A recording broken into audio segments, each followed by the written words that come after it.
အားလုံးမင်္ဂလာပါဗျာကျွန်တော်ဒီနေ့ပြမှာတော့မလေးရှားနိုင်ငံမှာကနေရနဲ့ပြီးနောက်မှရှိတဲ့ဘူကစ်တင်ကြီးလို့ခေါ်တဲ့တောင်ပေါ်မျိုးလေးပေါ့အဲ့နေရာလေးပေါ့နော်ပြင်သစ်ရွာရှိတဲ့နေရာလေးပြမယ်အဲ့နေရာလေးတော့လည်းလည်းကောင်းတော့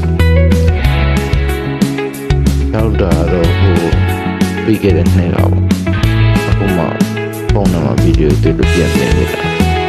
သူကပြန်တဲ့ကဆောက်ထားတဲ့အထောက်အကူပုံစံမျိုးပါနေရာလေးလည်းအေးချမ်းပြီးတော့တပုံရလေးရမ်းကောင်းပါ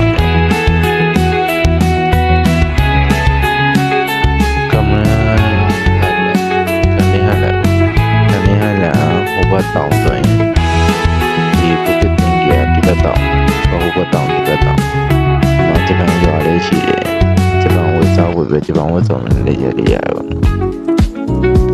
မရေးကနေလည်းရှိတယ်လောလေးကိုတာရရပေါ့နော်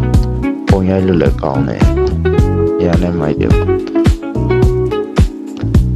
ကိုရနဲ့လည်းသွားလို့ရတယ်လိုင်းကားနဲ့တော့မရှိဘူးပေါ့နော်ကိုရနဲ့သွားလို့ရတယ်အောင်းမလဲလူများတဲ့တွင်ဖျားဖို့ကငှားပြီးတော့ငွေချင်းနဲ့စုပြီးတော့သွားလို့ရပါတယ်နာမည်ကပုကစ်တင်ကြီးပါသူကအေးလာတော့ကနေဟန်လည်းပဲပေါ့နော်အေးတော်နည်းရှိတယ်တောင်းမရောက်တော့နည်းအေးအဲ့နေရပါတော့စတာဘတ်နာမှာတပုံရိုက်ထားပုံမျိုးအဲ့တော့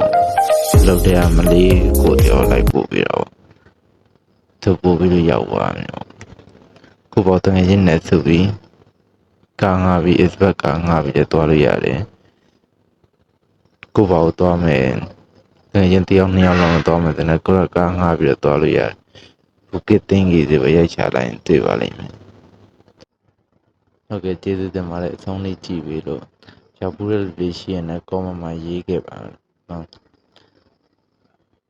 နောက်ဗီဒီယိုမှာပြန်တွေ့ပါမယ်ဘိုင်းဘိုင်း